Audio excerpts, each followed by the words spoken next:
Please join me in welcoming 3 state-level Latina lawmakers who are rising stars in their respective parties. Let's start with Delegate Hala Ayala, a Democrat in the Virginia House of Delegates. First elected in 2017, Ms. Ayala is one of the first Latinas elected to the body, and prior to holding elected office, she served as a cybersecurity specialist with the Department of Homeland Security for nearly 2 decades. Assemblywoman Nicole Maliotakis, a Republican member of the New York State Assembly. Assemblywoman Maliotakis is the daughter of immigrants from Greece and Cuba and is the first Latina to represent her district in Albany. Named one of 2012's 40 under 40 Latino rising stars by the Hispanic Coalition of New York, Assemblywoman Maliotakis is running for Congress in New York's 11th district in 2020. So you can tell us a little bit about how you're getting the vote out there. And Delegate Elizabeth Guzman, a Democratic member of the Virginia House of Delegates. She was born in Peru, and she became the first Hispanic female immigrant elected to Virginia's House of Delegates in 2017. And last year, she should be a familiar face, she delivered the Spanish language response to President Trump's State of the Union address. And joining our Latina lawmakers is Rafael Bernal, a correspondent with The Hill Latino. Rafael, all yours. Well, thank you all for being here. This is a fantastic panel following just amazing women who, so the way I've seen this is we all have trailblazers. We all have people who we look up to. I mean, you had, in the media, you just had Lulu Garcia Navarro all morning here. I look up to her as a trailblazer, as a giant. Who are the trailblazers and giants that you look up to? Delegate Guzman. Well, I would start by my mother, that despite the fact that she was a housewife, she was always there for us to make me feel confident, to make me believe that I could accomplish anything I want, that I should believe in education. And as a union member, I would like to mention Dolores Huertas, who started the movement here in this country about how Latinas could lead a union organization and be the best out of that job. Assemblywoman? We had this little conversation in the back room, and I kind of had a funny answer that may not fit here very well. But first, I would like to say, you know, my mother's a Cuban refugee, and certainly she paved the way for me to be involved in politics because she was so passionate about being able to elect your leaders and living in a democracy. But my political, I would say, hero would be Teddy Roosevelt, who was actually a member of the New York State Assembly as well. And he also ran for mayor of New York City, and he got the same percentage as I did, interestingly enough, and he ended up okay. But what I'll say is that I just feel that he had such integrity. He was someone with such great character. He was someone who always did what was right, was willing to stand up against his own party and the opposite party. I really, truly feel that the more I learn and read about him, that every elected official should be like Teddy Roosevelt. He was in the same 3 or 4 years he was in the assembly, the governor, in the cabinet, and ultimately president, right? It was He moved up the ranks rather quickly. And he was unique, and he died at 60 years old, which many people, you know, he packed so much in that short life. Delegate Ayala? Well, I have a laundry list of people that I'm passionate about that, of course, my mother is at the top of that list. My grandmother, who are immigrants to this country as well. But I'm also a fan of Dolores Huerta, but my favorite political figure was Bobby Kennedy. And that's because he was part of that labor movement. He was part of the working family. He was part about civil rights and human rights. Something that's, and especially women's rights, that is something that sticks with me as I've grown up. My mother gave me a very passionate voice about equality, not just for some, but for all. And that is what drove me, besides, you know, the education system, providing equal pay for equal work, besides working for access to affordable health care, things that impacted my personal life. This is the passion that drove me to run for office, and this is the passion why I admire all those leaders collectively, and my mother being at the top of that. She was just one of those people that instilled the value that, you know, when you talk about kindness and compassion, it's not just within the scope of your family, it's how you project that outward towards humanity. and how you carry yourself. And she would say, oh, Hala, you have to be the walking business card of your values. And that was something that just resonated with me as I take my path or journey through the political sphere. So Bobby Kennedy, Dolores Huerta, Teddy Roosevelt, these all, that makes me think of three people who didn't take no for an answer. They didn't believe structures were there to hold them back. To be a Latina in power today, do you have to have that, or is there already a path that you can follow? You take that as a yes. That's the short answer. Absolutely. You have to be passionate about the causes that you're championing. You have to be measured. You have to be disciplined. You have to listen. You have to be receptive to the people that are actually living the fight or the plight or whatever the journey that they're on. And you can't make an isolated decision based off your personal emotion. It's a collective, right? As when you're talking about legislation and how to carry that forward. I think that passion and the word no, for me, just means, okay, no right now, but maybe later it's a yes, right? You know, we're still working together, yeah. You know, absolutely, it's passion. And let's jump right into politics. I mean, might as well, right? Assemblywoman, what does it mean to be, and remind the audience, you are a Republican. What does it mean to be a Latina in the age of Trump? Well, first of all, you know, I just like to comment on that because I also agree that you have to be passionate, relentless. If you're not, you won't do well in politics, particularly now with the pressures of social media. And a matter of fact, Teddy Roosevelt got moved up because in some ways he was so annoying and really upset those within his own party that they actually recommended him for appointments in Washington just to get him out of New York State. That's actually how he advanced himself, which is, you know, interesting. But no, look, I'm a supporter of the president. I think he's doing a good job. I think that there's a lot of things that he's addressing, and at the end of the day, he's doing what he said he would do. Is the majority of Americans voted for him to do that, and I think that yes, he's doing what we're talking about right here, which is taking a stand, knowing that yes, it's controversial, but it needs to get done to protect the interests of our nation. And I agree with what he's doing. And at the end of the day, he's actually improved economic opportunities for Latinas, let's say Latino community as a whole, as well as women with the lowest unemployment, adding 6 million jobs to our, in our economy. And I think that, you know, we are all being lifted by that. Not to engage in controversy at all, but I knew if I came to an event 2-1 that it was gonna be an interesting debate, but that's what we're here for, just to have a discussion. We're here definitely to share ideas, and that's what's important about. So, Delegate Guzman, from the perspective of a Democrat, Latina immigrant, how do you feel about being a Latina in the age of Trump? I would start from the perspective of a mother immigrant who came to this country with a child looking for better opportunities for my children.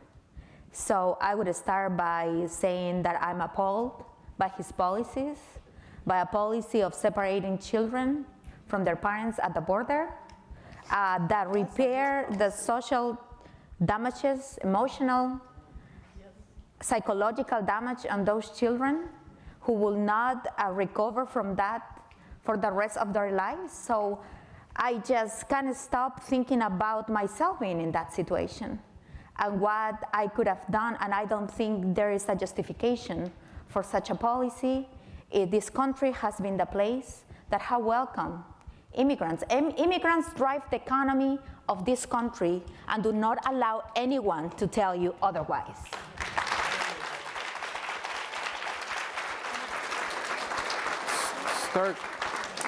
There's stark differences, and we know it. We all read the news, write, watch, whatever the news, we all know it.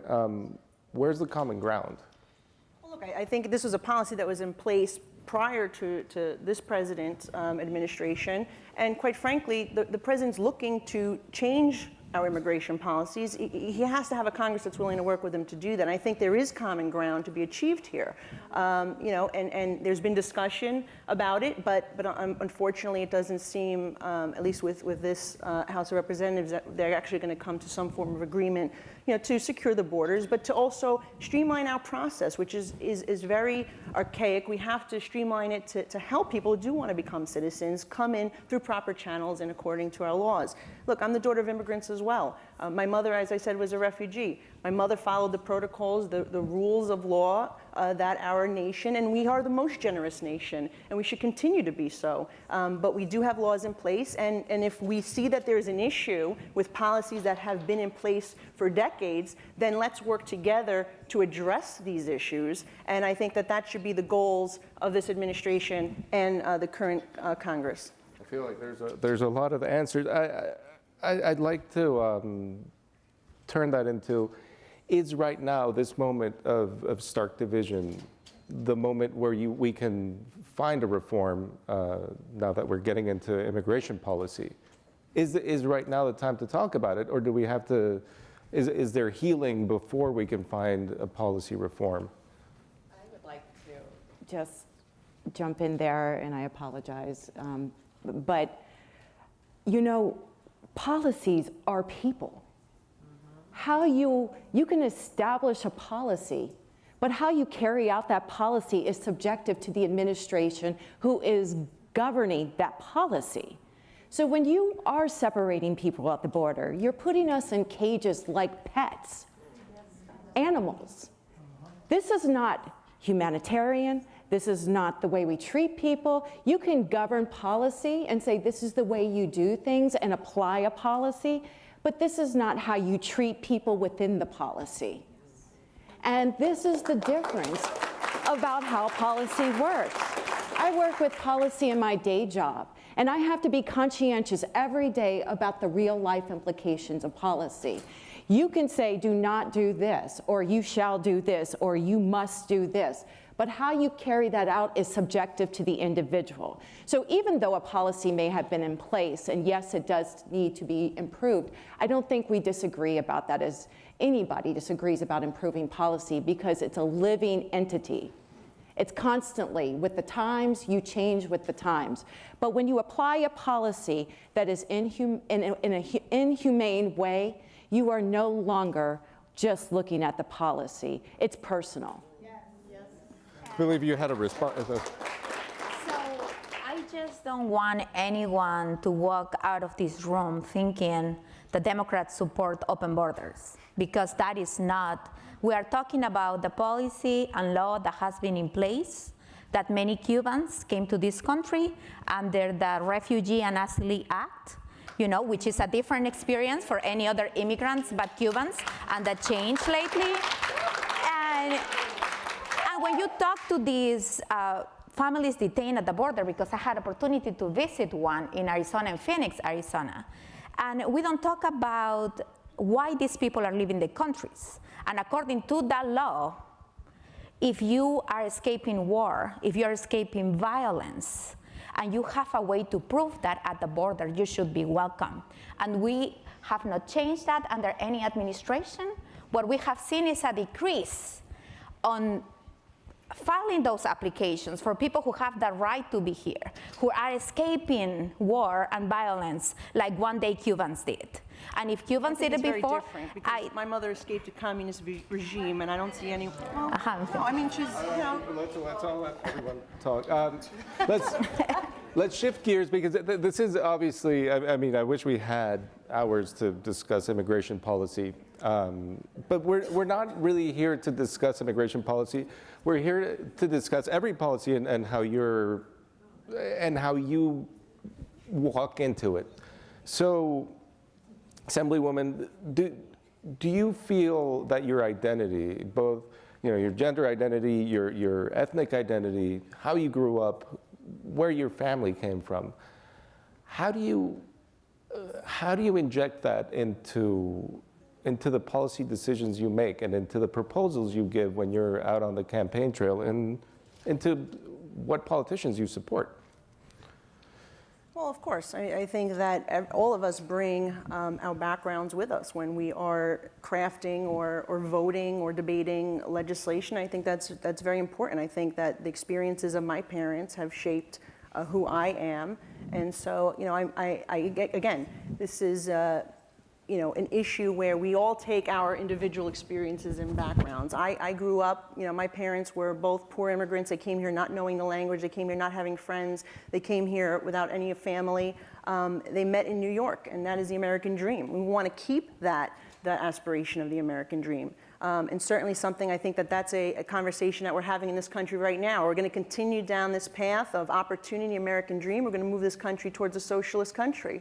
I don't think that's anything that, certainly not something that I want to see. And so when I see individuals or legislators or members of Congress that are trying to move our country towards a socialist path, I wonder why they're proposing that. I mean, as a matter of fact, I would say, and I have a very diverse district. We do have many immigrants in my district from many different parts of the world. And I would say that some of the policies that are being proposed today are the very reasons why my constituents fled their homelands to escape those policies. And so I think that has given me a perspective as well to fight back against some of the rhetoric and the proposals that we're seeing that I may not agree with.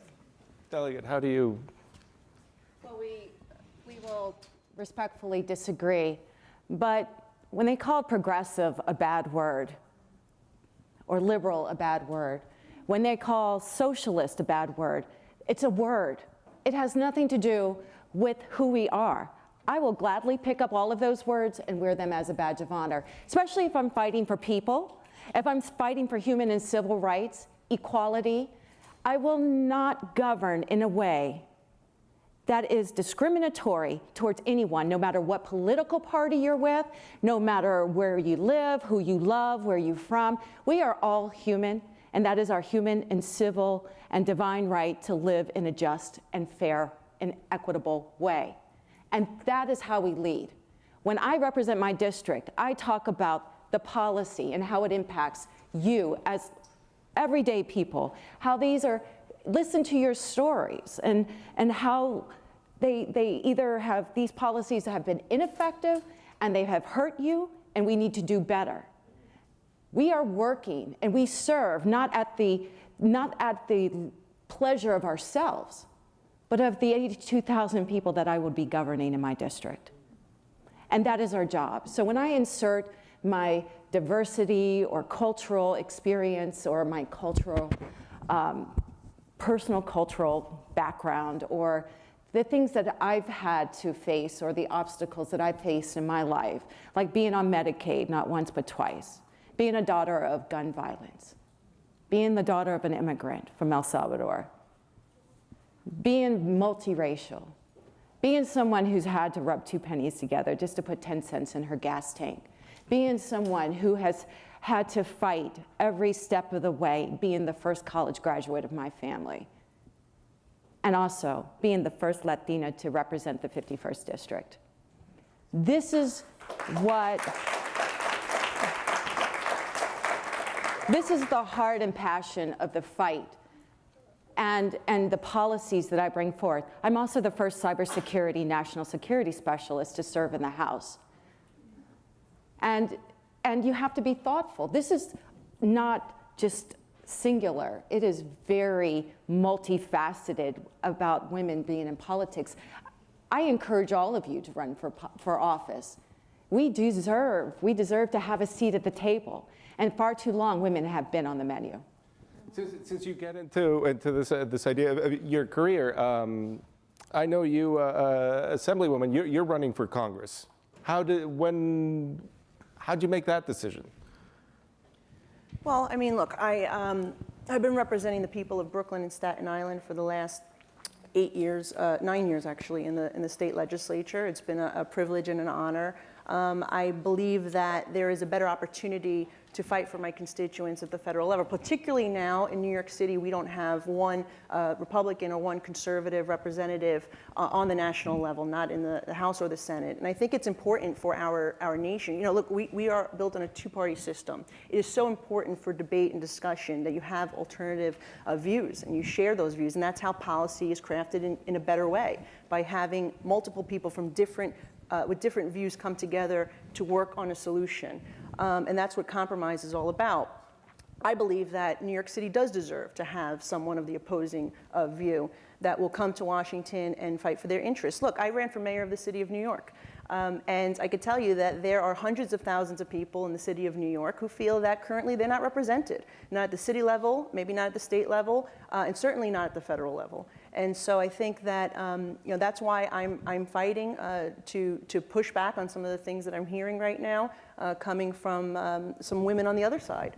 And I think that there needs to be a real discussion about where we want to take the future of our nation. And particularly, as I mentioned before, I truly feel that socialism is not the path, and I'm looking forward to coming to Washington to fight back on that. Delegate, any federal plans in your future? Not as of yet. I think that right now we are excited to just have the first two Latinas. We have more Latinos running for a state office, for the House of Delegates, the Senate, as you heard earlier, and I think that's important. That's what this was about. 2 years ago, when we decided to run for office, at least in myself, you know, hey, you're an immigrant, Virginia is not ready for a brown person with an accent, you know, who's gonna watch your children, how are we gonna multitask those jobs? So I think that despite of the odds, we won, and we're doing an amazing job in the Virginia legislature. Despite being in the minority, we increased teacher salaries, we pushed some criminal justice reform, we our expanded Medicaid, and we continue to fight for the working people of Virginia. And we are not socialists, we are Democrats, and proud Democrats. And very briefly, what's in your future politically? I hope one day, not my future, but the future of the country, that we have the first woman president. Well, speaking of which, do you all have candidates you've endorsed for the presidential? We have not. I have not. I can't say we have not, but I have not endorsed. But I think it's time that this country, women govern differently. We can disagree to agree and move things forward. And I think this is the beauty of representation, when you have a balance of both male and female sitting at the table creating policies.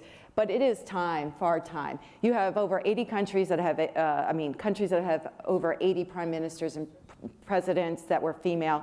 The United States is one of the only ones that have not. It is time, time, it's been far too long, and thus time for having a woman president. My future is whatever God has planned for me. Right now, I'm focused on my 51st district, governing my people to the best of my capability. We have a lot of work to do. We're actually in an election now. Virginia has elections every year. Thank you, Thomas Jefferson. And so when we were elected, I don't think our legislature was prepared to see all the women walk in when you have 11 new women just elected and increasing that representation. Well, we've run out of time, but I won't go away without letting you off the hook with the endorsements question. Sure. For me? Yeah? Well, I think that right now we have momentum. The amount of candidates that are running for the presidency tell you that there's excitement on the Democratic side, that we are ready for 2020 to work really hard. And for now, I would tell you that I'm excited having a Latina on the ticket among the 20 candidates. I think that is very important for us. Finally, we have a Latino running, hopefully in the future a Latina. But for now, I'm still observing. We don't have the primaries in Virginia until March, so we have plenty of time to make decisions. But for now, we, as Hala mentioned, we are focused on taking over the Virginia Assembly, that we have elections this November. Assemblywoman, there only seems to be one Republican running for president. I look forward to sharing the ticket with President Trump, who, by the way, won this district by 10% in 2016. And so it is a Republican-leaning district. We hope to win the seat back. But I agree that I would love to see a woman not only be president one day, but also be mayor of New York City one day and governor of New York State. For being one of the most progressive cities and states, never had a female mayor or governor. We can or agree on Latina, that. or Latino for that matter. I can agree on that. And maybe that will be Nikki Haley. Let me throw her name. We found agreement, perhaps not on the specific figure, but well, we are out of time, so please thank the Assemblywoman and the two delegates.